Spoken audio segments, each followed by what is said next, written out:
Hey there, how you doing? Charlie Winters here with horse racing and football selections for Saturday the 9th of August. I say it's the start of the football season. It's the start of the championship and the second matches in the EFL 1 and 2 as well as horse racing from good no, what's going off in this video? Not Goodwood, it's Ascot, Haydock, Ayr, and I've also had selections at Redcar. I haven't had any at Air. It's a very interesting day on Saturday, so I'm going to get into it. So first of all, I want to show you my very briefly. This will take no more than 30 seconds. The season football bet is two bets. I've had a bit of a fun bet here. It's a pound each way Yankee. Sheffield United on the handicap plus 10 points at 14-1. Four places on Sky Bet. Barnet plus 14 points. They lost on the first game. 12-1. They were promoted from the Conference League. Conference National, I think it's called. They're in League 2.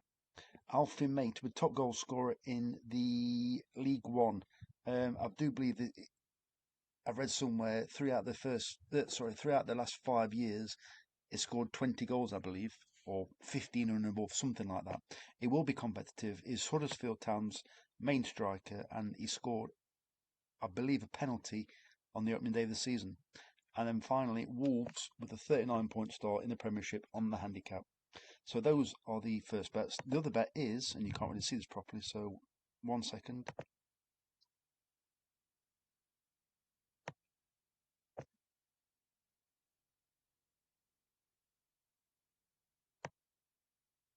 So my other bet is a £40 accumulator. It's a season-long accumulator, and it is Lincoln City at 8-11 to finish above Mansfield Town. Salford City 8-13 to finish above Oldham. Salford lost the first game, Oldham drew the first game, Lincoln won the first game, Mansfield lost the first game. Middlesbrough, who haven't played yet in the Championship, are 4-9 to finish in the top half, which I think is reasonable.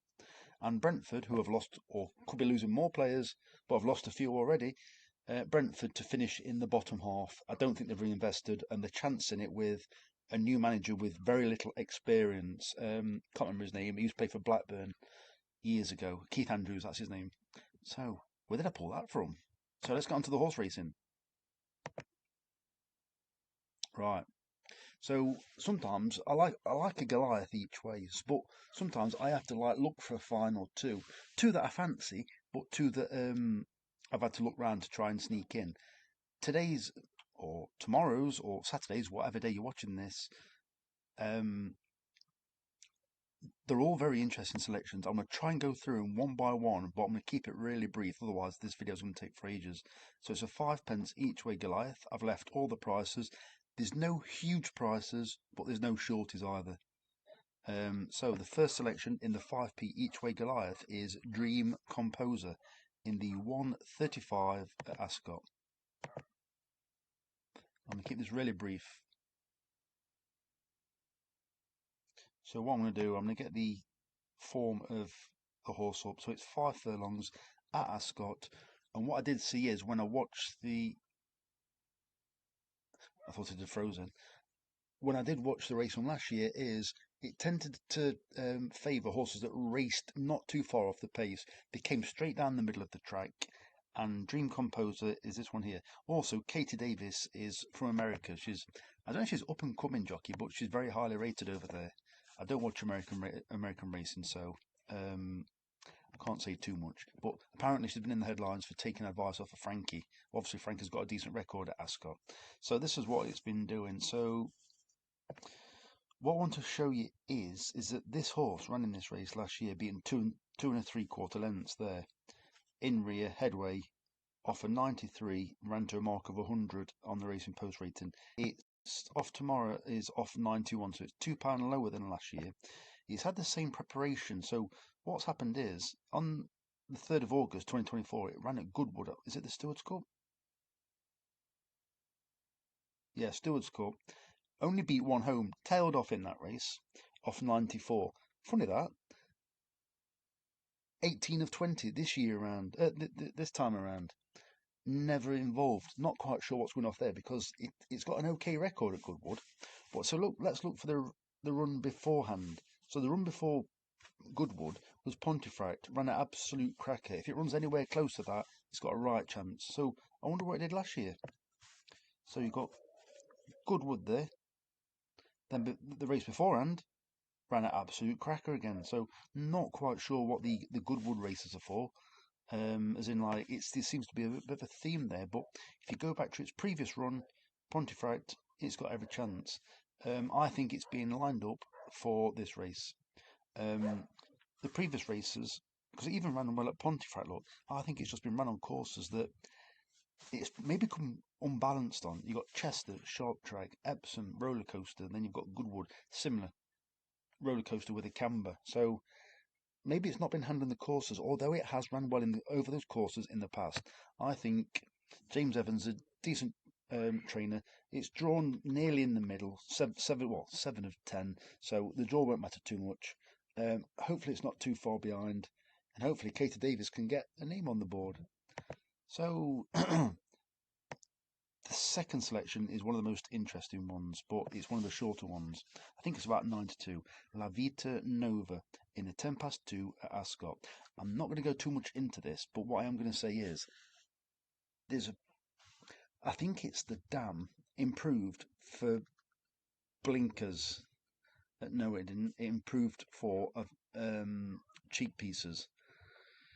This horse has got cheek pieces first time, which I'm not exactly over the moon about. However, there is justification for adding those because when it gets to the front, it wanders around. So it tells me that maybe it doesn't concentrate quite so much, or the family doesn't when it gets his head in front. The most interesting thing is I looked at the strike rate of Holly Doyle on board Jessica Harrington, or Mrs. John Harrington, as she trains as.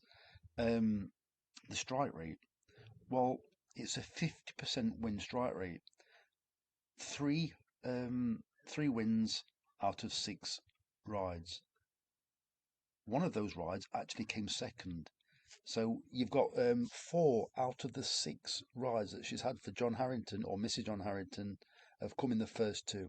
I think it's too much to ignore, and I think I can't ignore the cheap pieces either. I think if the cheap pieces, which I expect they've been used at home already, if they serve the purpose, I think it's got a right chance. Holly Doyle knows Ascot really well as well. The next selection is La Pulga in the 2:45 at Ascot. I think this horse is improving with its racing. I do believe it finished down the pack last time, but tomorrow, if it runs, it's having its 4th run in 2 weeks. And what that tells me is, years gone by, the Mark Johnson, although it's his son now, Charlie Johnson, Mark Johnson's horses have always improved, probably about this time of year when the ground is rattling quick. And I just think, although Joe Fanning has chosen not to go there, I do think that La Pulga can run a decent race, and it's not a bad price. I think it's about tens or 12. I think it's about tens. I'm not sure. Right, the next horse is Hale End in the 12 minutes past 3 race at Redcar. This has got a decent chance. I think it's PJ McDonald on board. If it's not, it's Connor Beasley. Doesn't matter. I like both the jockeys. It's got a decent chance. It runs at Redcar. I think it's drawn 6, but they do tend to go over to that far side as people who obviously come to this channel regularly will know that the far side is normally quicker ground. It's normally quicker no matter what the description is of the ground conditions on the day. So Hale End, I just think it's got a genuine chance on form. I've got a funny feeling it ran in the race last year. The next selection is Zaya in the 3:20 at Ascot in the Dubai Duty Free Shergar Cup Stakes. And guess what? I can't remember. So let's have a quick look.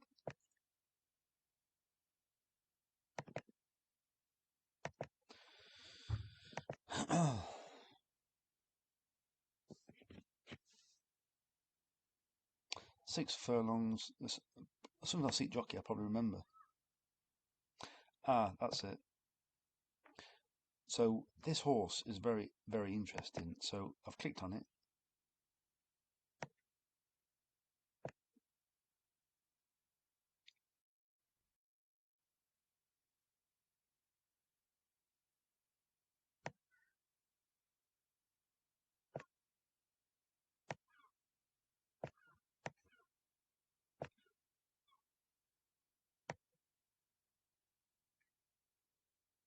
I forgot why I picked it now.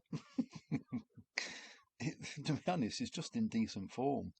I was going to tell you about some cheap pieces again, but it's not that selection. Well, I'll tell you what it is. No, I won't, because it's not that.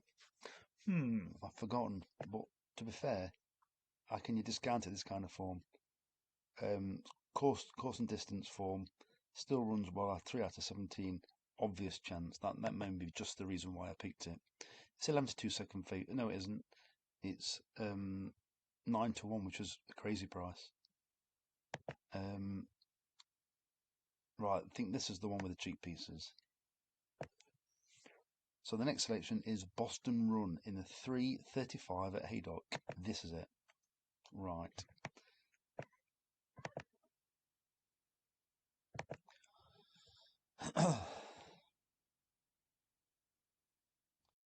So it's 1 mile, 2.5 furlong at Haydock. Good ground. Probably going to get quicker.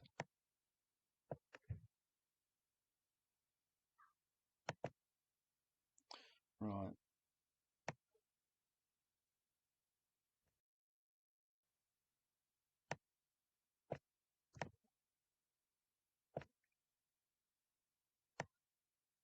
Haydock.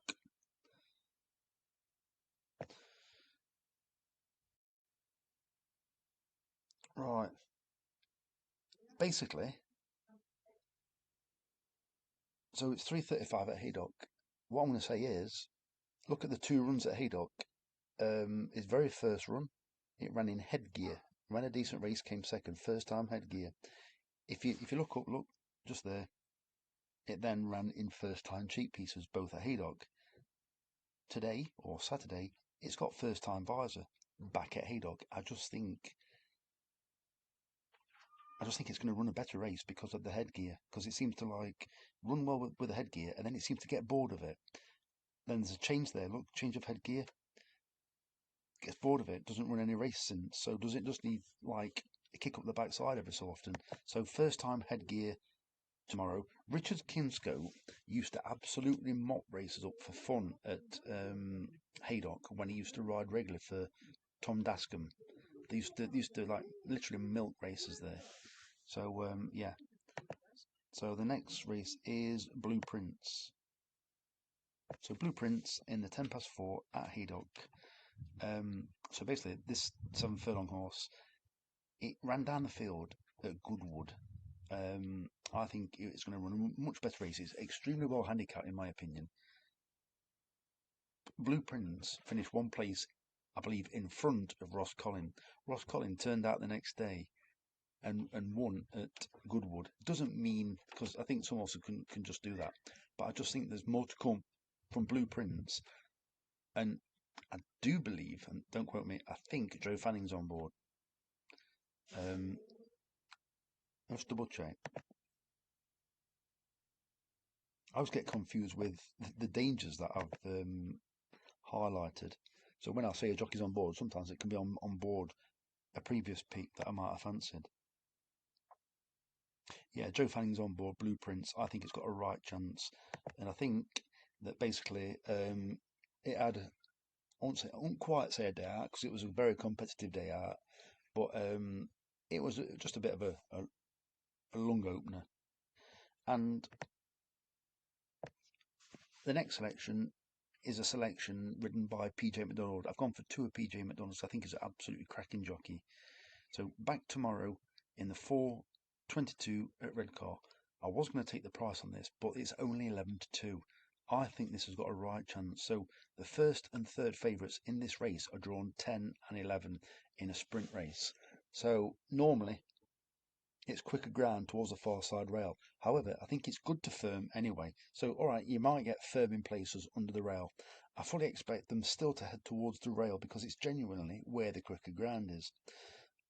This horse races prominently, but also it's extremely well handicapped. It's ran some decent races, don't get wrong, on the all weather, but also on the turf. And it's ran to much higher marks not too long ago. So I think if it can just, if the jockey sparks some kind of bit of a revival, because it actually ran okay It ran to a mark of 50 last time. That's good enough, in my opinion. If it matches that again to get placed, well, 11-2. I want this horse to win. With PJ McDonald on board, I think it'll go straight towards that far side rail, out of stall 2. Never be out the first 3. Hopefully lead without too much pressure. And I think it's got every chance. So those are the horse racing tips. Your football bets for Saturday will be in the description and comment section as soon as this video is posted. So I wish you the very best of luck. Charlie Winters, over and out.